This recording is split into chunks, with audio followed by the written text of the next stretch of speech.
what they're trying to hawk now.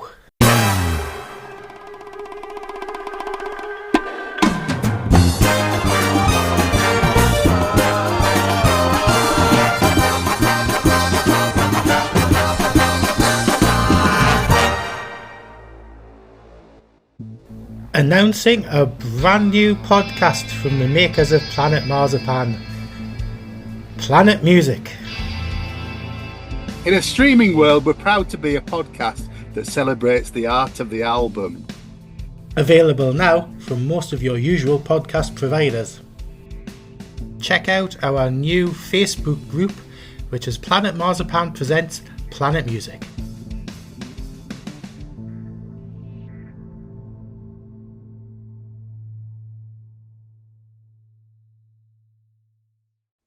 Hello, Hello. and welcome to Planet Marzipan, the Fish and Marillion podcast. I'm Mezza, and here's my mate, Craig Houston.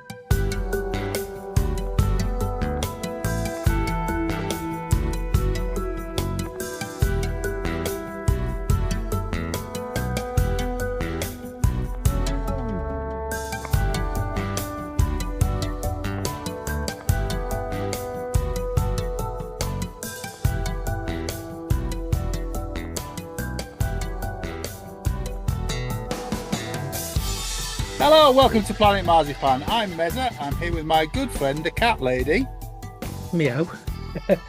Sorry, just talking to Pepper there. It's Craig. Hello. Hello, Craig. And we're here for... Here she is. Hello, Pepper. We're here for Happiness is the Road Part 2, The Hard Shoulder.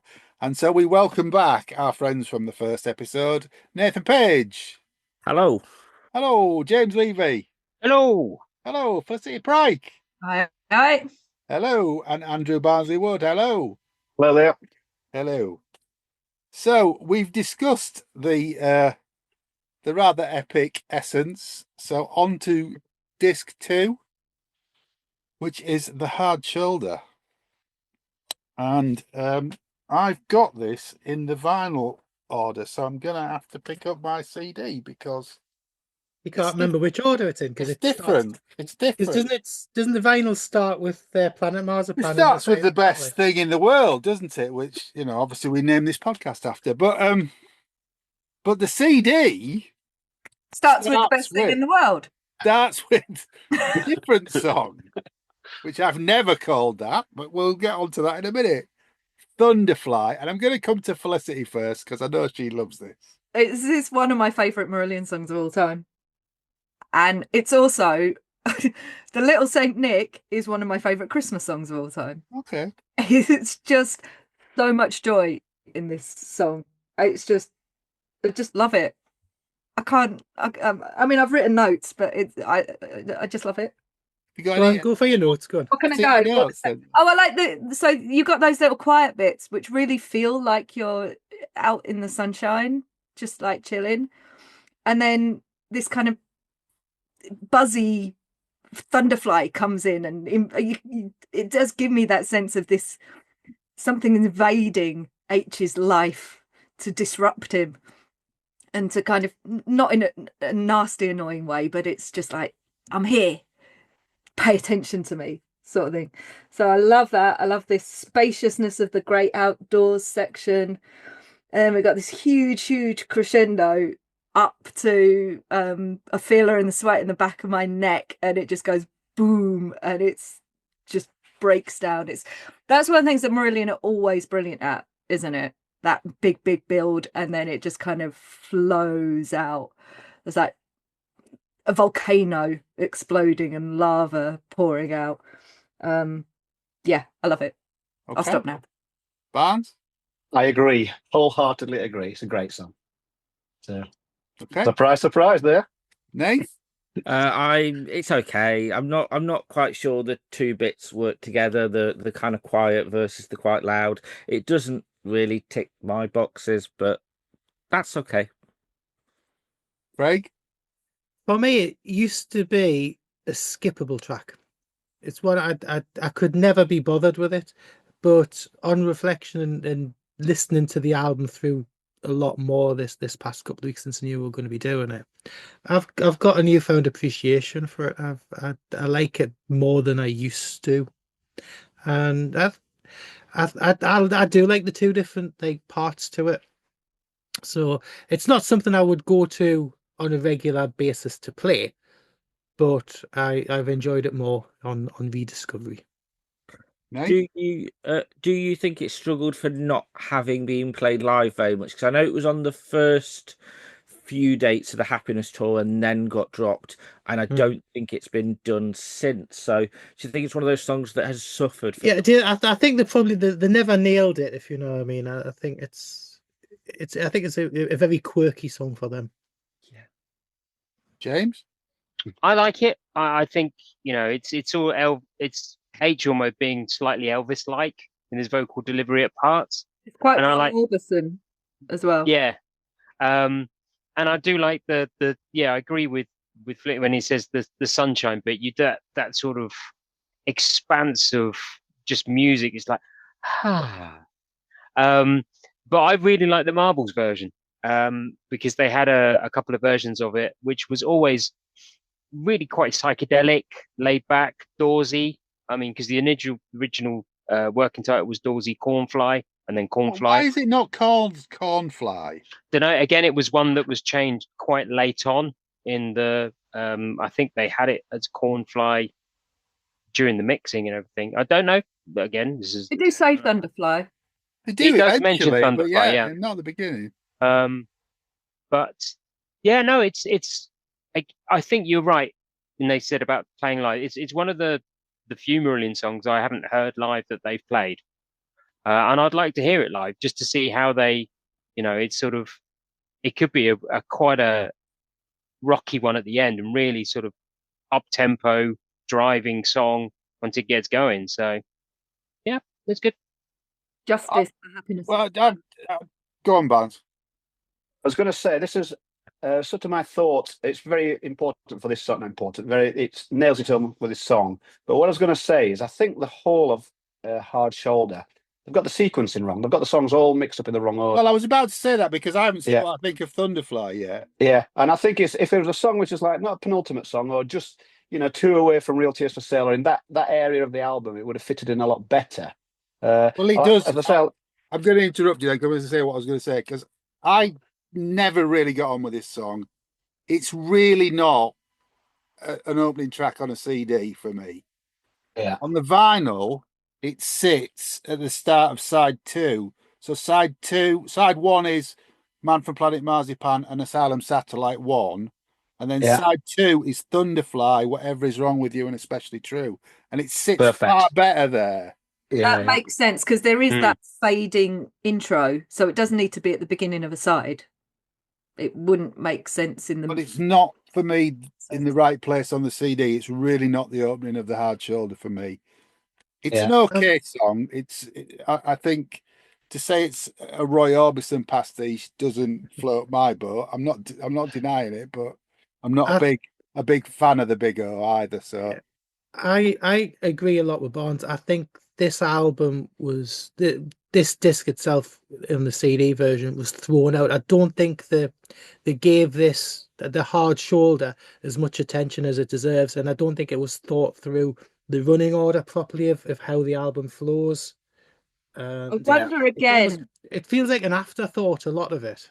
Yeah, I wonder again if, a bit like I said about Half Full Jam at the end of the last episode, there's almost a sense of this album is a clear out.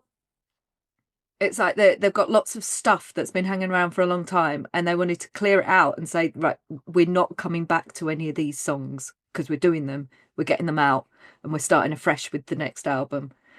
I don't know if that's probably a bit unfair. It gives it a disservice though, because there's so many really good tunes on this. There are. This is a really strong album, and I know from talking to a lot of fellow fans, there's a lot of love for Essence and a lot less love for the Hard Shoulder. But I don't share that view at all. Yeah. Me neither.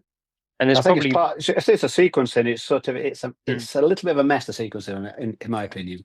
You know. Okay. Anything else you want to say on Thunderfly, gang? Okay. On to the title track of this podcast then. the man from Planet Marzipan. And we were talking about it earlier, weren't we, John? Said it's bloody strange listening to this song without us talking over it. All we've got to say is hello. Hello.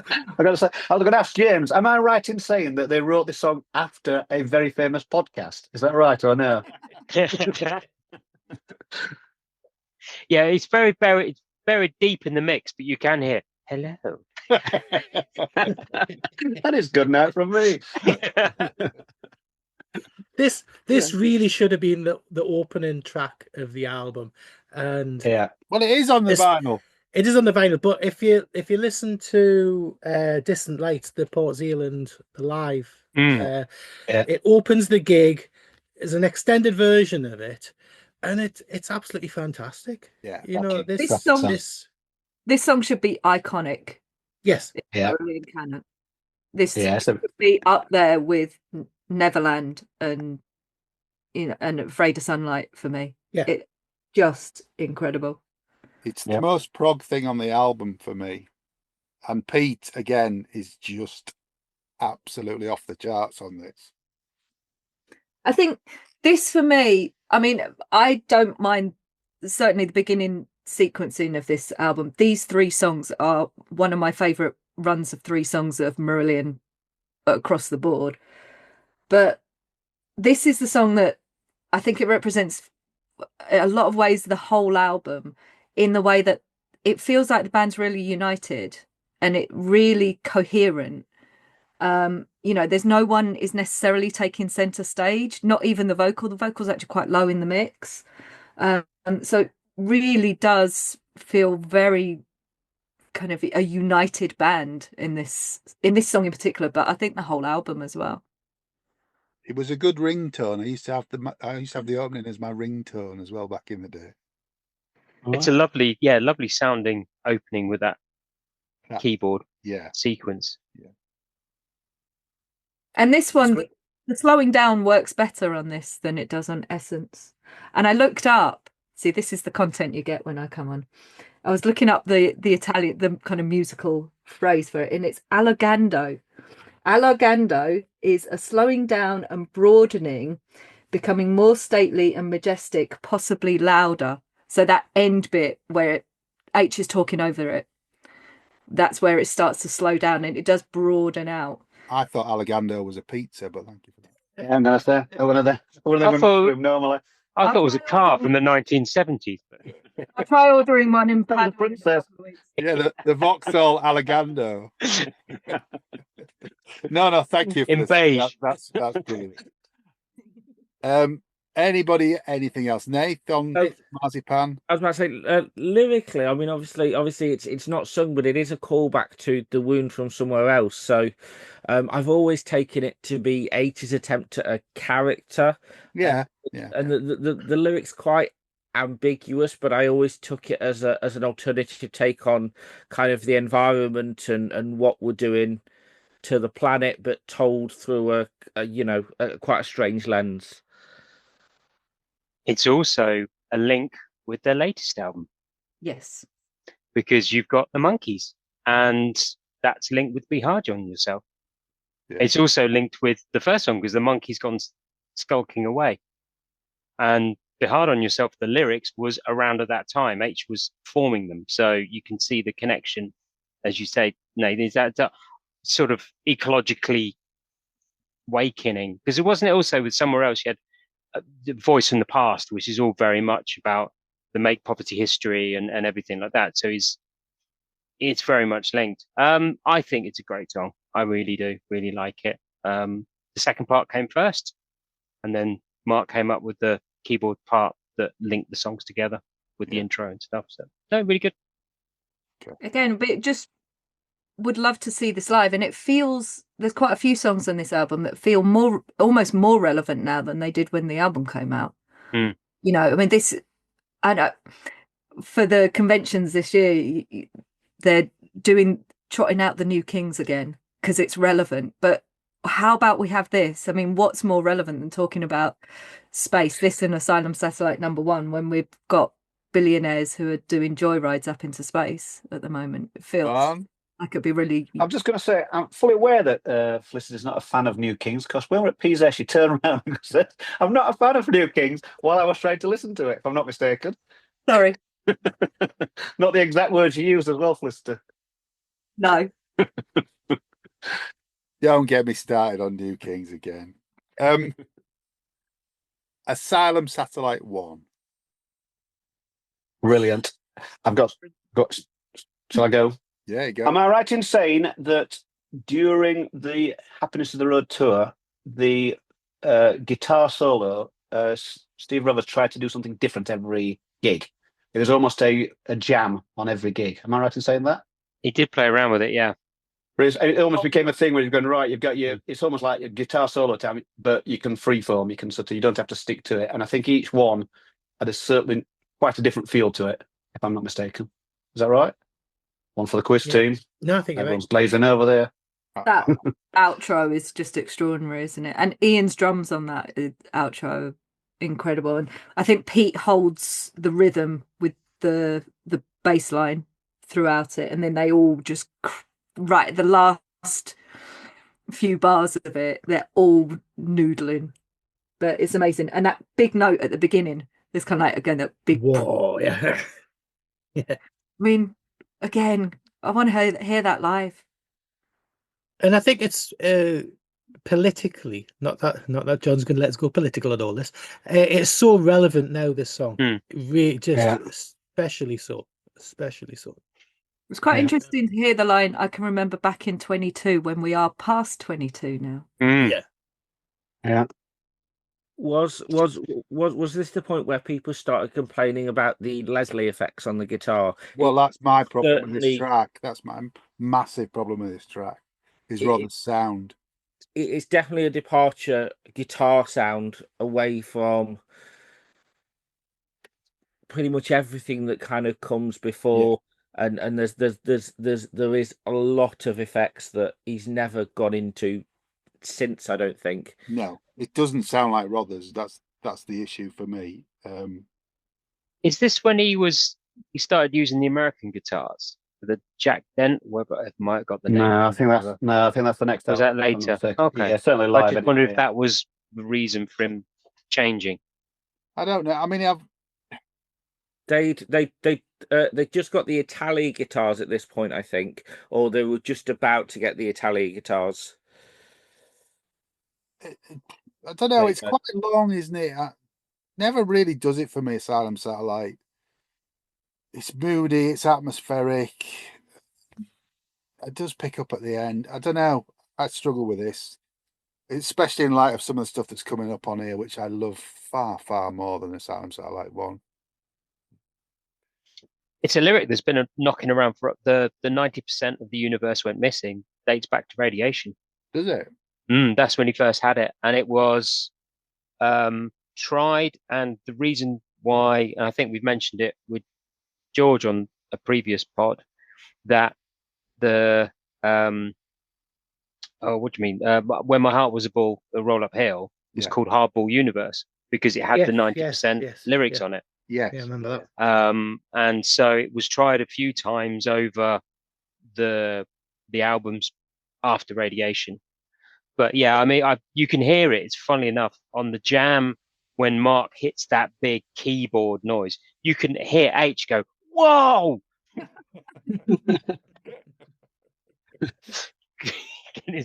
That bit is brilliant. When that noise is like, you can. It's a take. It's a rocket going off, isn't it? You want to feel it, don't you? Yeah. I think the only other time I noticed that is in Gaza. There's that big note in Gaza where you actually almost feel the sound waves hitting you when they play it live, and that's what I want to see Asylum Satellite #1 live and feel that sound wave hitting me. Despite of what I've just said, it's not played live enough. No, the lyric, but the lyric that gets me the really relevancy is "It's also clear we can see the madness perfectly." Yeah, see, that's the payoff, isn't it? Yeah. Mm-hmm. Okay, I'm going to move on to Older Than Me. This is where the album goes very, very straightforward now. The rest of the songs are a lot more straightforward songs, and there's nothing outstays its welcome. Everything's between 3 and 7 minutes, and they're absolutely cracking. I love the almost musical box introduction to this song. Kelly's I know it's, keyboards are amazing on this. yeah, and I know it's one of your favorites, John. It's been one of your favorites I for think a it's long time. yeah. And it's a corking tune. I think it's one of H's best. Underrated. I think he's the lyrics just encapsulate for me what it's like to be in love with somebody. You see that what people see as their imperfections, but you think they're beautiful. It's just wonderful. And when they did it at PZ, the highlight of that Sunday set for me, just amazing. It's got that sort of childlike quality, hasn't it? What are you saying? The music, that sort of no dispersion. I'm only joking, James. But it has that. As you said about that musical box, it has that sort of childlike quality to the music, real fragile, really. And I think, yeah, I like it. It's one that I've got to like more and more over the years. I think when I first heard, you get the big Marzipan and Asylum and stuff like that, and then this comes along. It was when the first time I heard it, it was almost like, oh, but actually going over it, and especially since they played it live and listened to it more, it's like, yeah, it's grown on me. Barnes? I was going to say this one and the next one, for me, are almost songs which could be on the next H solo album. I think they're sort of two songs. They're not even bands. To me, they're not band songs at all. They're not, 5 musicians working together. I think they're very much H songs, which I don't mind or anything like that. But there's not much instrumentation in there. So very, very quiet songs, I would say, and that's how I always see them. I always see them as like H, almost like the rest of the band have walked off stage and he's playing these 2 songs before they come back later on. I sort of see it in that sort of vein. Everyone's looking at me blank as if to say, no, I have written down was Rothers on a Day Off, because I'm not sure there's any guitar in it. So I think there is. No. But I think that one of the things people quite often say especially about Hard Shoulder, is it's a lot of throwaway tracks. And I just think, do things have to be big and boombastic for them to count? No, I don't think no. It's actually the same words that you've all used. It's beautiful, it's fragile, it's I think it's really lovely. I think it's one, again, if it's the sequencing, if this went in between 2 big songs rather than 2 quiet songs together, that's the odd thing about it for me. I was going to say that when we moved on to Threw Me Out. I think having these 2 back to back possibly is not great sequence. Nathan? I'm slightly biased because, again, as part of the other half of the raffle prize, I won the glockenspiel that was played on this, so I've always had a bit of a soft spot for it. But I think it almost alludes to where we're going with less is more, because it's quite simple, but there's glockenspiels, there's different instrumentation being used, where I can't think of them doing it in that way before. That's probably why, because it's not like anything else they've done. It's the absolute highlight of this disc for me, but I've said my bit. H came up with the lyric. He had the lyric and the vocal melody, or parts of the lyric and the vocal melody during Marbles, that he actually was playing it on himself by himself. Is when the first bits I heard, and then the song actually came together late in the Somewhere Else sessions. They're actually mixing somewhere else, and suddenly this song appeared. So I think they sort of put it together quite quickly. Whether it is, you say, Brothers had a day off, it was just H and Mark in the studio or something, and and then whoever was around as they were doing overdubs and bits and pieces. But it seemed to come suddenly. There's like lists of mixing, the songs, various dates in the mix, and suddenly there's Older Than Me. So where's that come from? So yeah, who knows? Okay. Next track on the CD is Throw Me Out. Is it me, or is this quite Supertramp-esque for some reason? I just the vocal I just you heard Supertramp? Yes, I have. Are they? Frog. I mean, they're frog. Of course they are. Other pro- Everybody knows that. But I think it's a good tune. I like. It's quite stroppy, Mm. and I quite like that. It's a real grumpy, like. There's words that I've used: grumpiness, sullenness, and emptiness. It's a little bit like a teenage version of Beyond You. So Beyond You is like a tempestuous toddler, and is that how he actually says that in the line? If I was a child, I'd sit down and bang my legs and scream, or whatever the line is. Yeah. This is like a teenage version.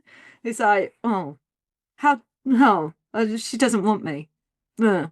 But I love that about it, and it does really evoke that sense of being fed up. Yeah, I like it. And why did they not do this at Portslade when they had a choir? I don't think it's ever been played live. Am I right in saying that? I don't think it has, no. Yeah. No. Yeah. I thought it might have been done as an H natural, but he hasn't done it yet. Good idea, though. Somebody needs to ask him to do it. Nath? I think lyrically it fits more in somewhere else than this. I read it very much as a divorce song. Me too. I think to me it's the other half to The Only Unforgivable Thing. Yeah, that makes sense. It's a bit of a B-side, isn't it? If it was a single, it'd be a No, I B-side. don't think so. Do you think not? No, I love it. It was Sorry. recorded and mixed during somewhere else, That makes sense. so it That makes sense. I just think the intro, the clock ticking and the harmonium, you can feel the vibe in the house, what the tension. It's brilliant. I was literally just about to say it's like house. Yeah. That sense of emptiness in the house. Yeah. Tell you what, there's a lot of love for this album, isn't there? We're all sort of we're all loving it. Really, well, we've always said that anyway. It's brilliant. It's another one of those where we've gone back and I've kind of rediscovered it. It's a sleeper album. Yeah. Okay. No Louise Weiner in Anything it. else on Throw Me Out? Threw Me Out, sorry. It was called. That was the working title. Throw Me Out. Threw Me Out, wasn't it? Yeah. Yeah. Next track is Half the World. Which is a good song. I'm surprised this wasn't on the other on Essence there. It seems like an Essence song to me, So maybe it didn't fit in, It's an ode. It's an ode to Always. H's daughter. Yeah. I was literally Hell just yeah. about to say that. I was Sorry. wondering about Sophie. It is about Sophie because there's lots of when he was putting and these. It's one of those songs. It's one of those lyrics that H just tried over so many ideas. There's like during the jams and bits like that. There's hundreds of different versions of this, and there was a lot more lyrics that he then subsequently took out, which was more direct towards being a song for Sophie. I feel vindicated. There you go. Thank you. I do sometimes think a propos of it being about this song being about his daughter, but I get a sense this is always the point in the album where I feel like this disc is kind of about it's to all the girls I've loved before. It's all these different. You've got your Thunderfly girl, and you've got your older than me girl, and it's like a collection of failed romances or different relationships with people. It's nice. Yeah. Oh, it's great. Nath? It's Again, I've kind of always guessed it was about Sophie, but the line about one day I hope we can say we're friends again always kind of threw me. Yeah. I think he's purposely made the lyric quite generic so that people can apply it to their own lives. And much as Flicker said, it's very much kind of. Might that apply because of how she was feeling about splitting up with her mum? Very They're possibly falling out, I guess. I don't know. I don't know the circumstances. Yeah. Has this ever been played live as well? I think this one's never been played, has it? Oh, has it? All right. It was in 2011, 80 yeah, wasn't it? Yeah. Very good. But did they not play Older Than Me in 2023 at the convention? Yes. Yes. I thought it was, yeah. Live debut, yeah. Yeah, I thought it was, yeah. Because H played it first on the preceding H Natural gigs in December. Because I remember seeing him play it at Oxford. Yeah, I have seen him do Half the World. No, older than me. Sorry, Oh, not hold on a minute. I'm sure I've seen H doing Half the World as well. Okay. Have I imagined that? This is another Right. one that was sort of started around the Marbles time. Brothers had the riff, which was called the Monkeys idea, which you can sort of guess, very Rickenbacker-y, Last Train to Clarksville sort of Monkeys riff. But they were playing around with it and just didn't really came together. And then it came together during Somewhere Else. And I think, if I'm right, at one point, Somewhere Else was going to have Half the World on it, and the album was going to be called Half the World. Right. Okay. Ooh. Well, there you go. Because it was one of Pete's favourite songs. And he was disappointed that it got taken off Somewhere Else. Right. Craig, any views on this? I don't mind it. It's not my favourite track on the album, but I don't skip it. And I think the sentiment's good on it. Yeah. It's not throwaway, but yeah, I quite enjoy it. On to the single then. Whatever is wrong with you. I do love this, but I think it's a bit leaden. I think it needs. It's Leaden? like what? It just needs to be a bit faster. Mm. It's a bit. It's a little bit. It's a little bit plodding.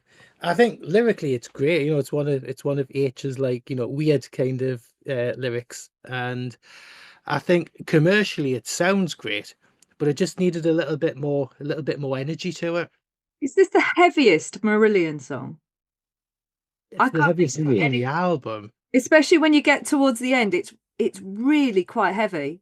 Well, it's got the most It's Rothers solo. It's solo, yeah. Isn't it? It's almost like a cut and paste thing. Yeah. I always think I very rarely say this about a Marillion song because I love H's voice, but H's voice doesn't work on it. I always imagined, can you imagine like Shirley Manson of Garbage or Kelly Jones of Stereophonics singing that? Because they have that kind of laid back rock voice, whereas H is having to push it a little bit more.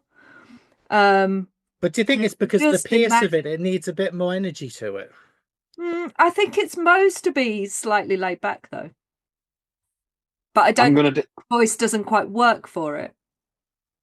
Come on, I'm going to lads. nail my flag to the mast. Disagree. Come on. Yeah, I'm going to disagree a lot because I really like this song a lot. I love the song, but I love it. Yeah, I like the lyrics of it. I think for me, it's a bit like a better version of Between You and Me. It's that sort of thing, that sort of song.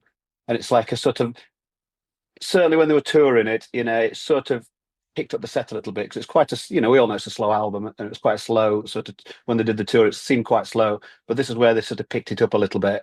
And I think the lyrics are good. Again, I think it's written for Sophie, isn't it? It's all about his daughter. Is that right? I think it's Lynette. Oh, it's about him. But Lynette's view of him, isn't it? Well, Isn't it about something Lynette said to him? Yeah. Yeah. It's like Well, Vinnie Close things. All right, Yeah. I stand corrected. I thought that when they did the singles night or whatever year that was, I thought he dedicated it to Sophie, so I assumed it was about her. But It might But be there in you there. It might be that lots. says lots of I'm not the people. champion of the quiz team, unlike a couple of people in here. In fact, all the people in here. Well, I think it's a shame that Hang on, aren't you part of the presenting team of the quiz? Well, yeah, I'm on about actual competitors. Anyway, no one cares about that. But yeah, I think it's a shame that they never had the faith in this to release it as a proper single, to actually have physical formats and to Yeah. that was a promo, John. Physical though, it's in my Yeah, but hand. you couldn't buy it in the shop, so it was non-chart eligible. And I think it would have helped the album. It wouldn't have got airplay and stuff, but they could have had a chance of actually having another top 10 single if they'd released it as a single before anything was like released digitally. Was this at the time, Craig, where sort of physical singles were probably at not the lowest because they're very low anyway, but it's when digital sort of took over. It was, digital. It's close to that time, yeah. So they would have had a bloody good chance before the chart rules changed and before streaming came in that it would have done well. Do you know what kiboshed it? Come on then. The catalogue number is Intact Promo 13. That's Oh. what kiboshed it. Oh. I thought you were going to look on the back of it and see what the B-sides were, and one's going There to isn't be, one. There isn't all one. right. The B-side is nothing. Because it Alright. wasn't real. I'll tell you what they could have put on there. It's real, it's in my hand. They could have put half full jam on there, and that would have solved the whole problem. That's the B-side. Done it. What were they thinking? Winter trees, so that would have worked. Moving on. I'm sure we did use this as a quiz question, but it is the third mention of Christmas lights on the album. Oh, very good. Oh, Trying to work out what the second. Oh no, I haven't. Not everybody. What was the second one?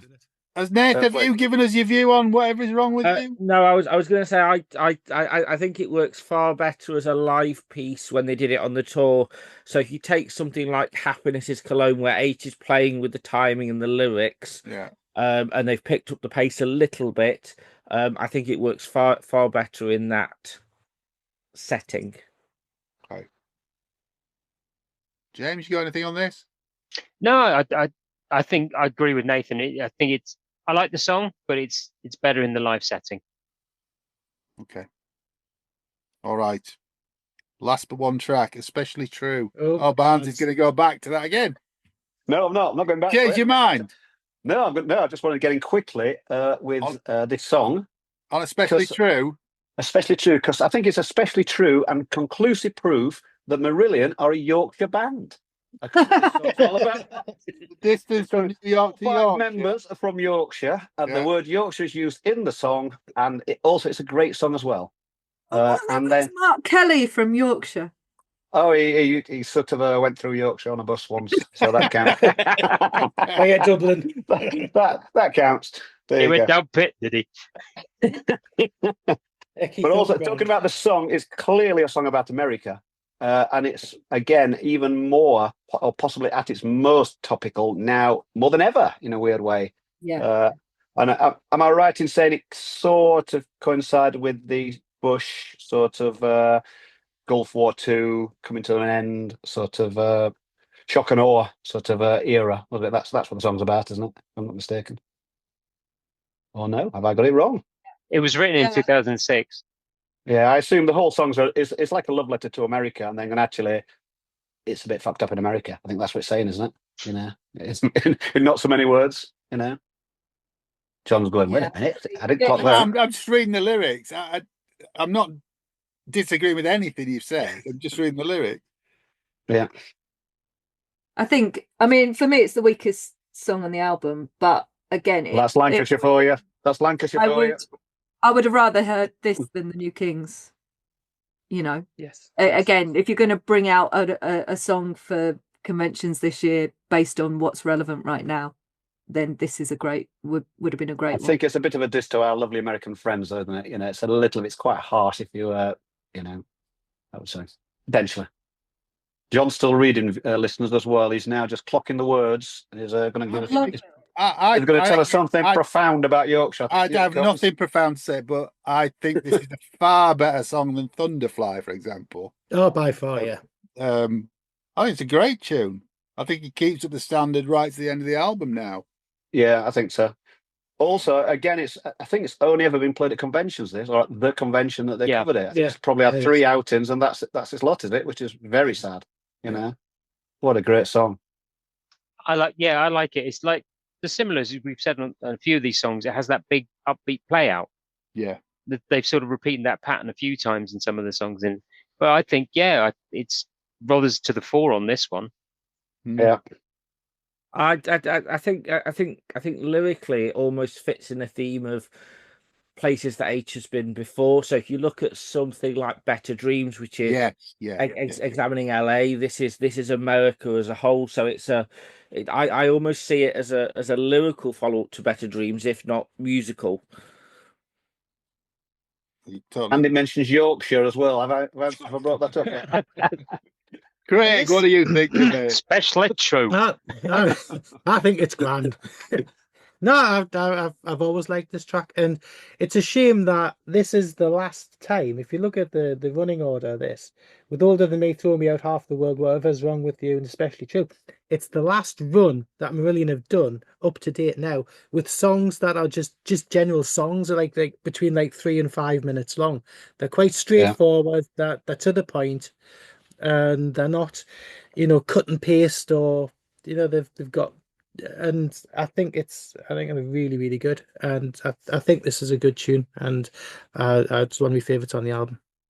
I do wonder, I mean, it's easy to say Marillion fans say this and they say this other contrary thing. It may be different Marillion fans, but you do get a sense people complain that there's no songs anymore.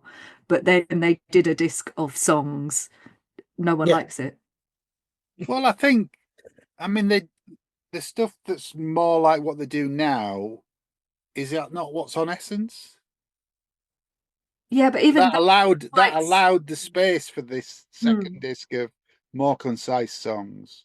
Yeah, but you've got on the latest album, you've got Murder Machines, which would fit on. I don't subscribe to that, but I'm just playing devil's advocate, you know. Okay. I think that's the thing, is that the last few albums you might have had one or two songs. Yes. In amongst quite a few long suites, whereas previously you might have one or two long suites in amongst. It's just more concise songs. Yeah, just the balance has swung. Would an EP be a better outlet for a more concise batch of songs? But then would it just get forgotten? Yes, it would just get forgotten. Yeah, arguing my own point at the beginning of the podcast. Isn't it? So. Okay. Real Tears for Sale, last track on the album. And the end with a Classic. banger. It's a banger. Classic, isn't it? Lost classic, yeah. I think until recently it was Lucy's favourite song. Am I right in saying that? Probably before Kara came along, yeah. Yeah, she used to champion it. Yeah. I mean, my view of this song is retrospectively, in my mind, if this had gone on the end of Somewhere Else, it would have been. The time for it was the end of Somewhere Else, and they did the classic. It doesn't really fit with the album, and put it onto this album instead. But I think it would have been it would have rounded off Somewhere Else, and I think people's appreciation of it would have been a lot higher. I think it could have fit on Somewhere Else. Yeah. Well, on my version, it has because I've resequenced it myself. So it's available on Spotify as Redux or something like that. Somewhere Else Redux or resequenced or something. So I think lyrically, it's kind of a successor to things like Paper Lies and King. And those kinds of things. It's a commentary on fame again. Yeah. Mm-hmm. Yeah. But also on creativity and art. So where he brings it in the second verse to his own experience of where he's taking all his inspiration from. It's kind of almost an apology. I think the apology, I guess, partly to his wife, but anyone else, his ex-wife, his first wife, for, taking their relationship and turning it into songs. I love that verse. That second verse is brilliant. I think from memory it's actually quite an old lyric. So I think I've read somewhere that some of the lyric dates as far back as Afraid of Sunlight. So what Flick said, where it kind of fits in with those other songs, absolutely it does. But I think that's I think H knows it's that strong a lyric that it's just carried with him until now. But weren't the band not sure about it, and Lucy really had to push them for it? Well, it came together during Marbles, because part of the lyric is about Sinead O'Connor, because H went to the pub and they played the over the pub video jukebox was Nothing Compares to You, and that's where the real tears, because she cries during the video. Yeah. And he came back and that song was born that night, and it was one that took a lot of arranging, and it was on the potential list for Marbles. Because have you heard about the famed 3-chord or the 3-day key change session? No, but we're about to. You're about to be gold, everybody. Well, make sure it's recording properly, Craig, just in case we missed this. The band. This was the song. So the band took 3 days to come up with a chord change to go from one section to the other. It just went round, and they tried this and they tried this. Right at the end, Pete goes, I've got it. And they go into that, and they all went, that's what we started about 3 days ago. And then they wrote it, then they recorded it, finished it, writing it, and recorded it for the EP in 2005. So it was ready to go then. then it was thought about for somewhere else, and then it was slightly remixed and put on this. And I think, yeah, you're right. Lucy loved it and was pushing for them, which is why it got played on the Nowhere Else tour. Yeah. Also, remember when we saw first time I think I saw it when we were in Oslo. Do you remember, James? Oh yes, And that literally, famous Oslo gig. But I think the gig got delayed while they were practicing, and then they played it and stopped halfway through. Everyone marched off stage. Do you remember? It all kicked off, didn't it? And then Yeah. came back about 10 minutes later and tried to play it again, and it was like a car crash, wasn't it? Yeah, then they came back on and played something else. They banded it and played later in the set. Yeah, apparently they had lots of rented equipment, and the in-ears failed. And Ian's in-ears failed as he started the song. So he started off so slowly, the whole band was sort of looking around, going, oh, "Is what's going on?" And then Pete just went, "I can't play to this," and left. Then H suddenly went, "Oh, I better go after Pete." And they all just. But there was no cracked off. explanation, was there? Just No. like with the god, and it was a good 10 minutes. Are they coming back? It's one Yeah. of them sort of gigs, wasn't it?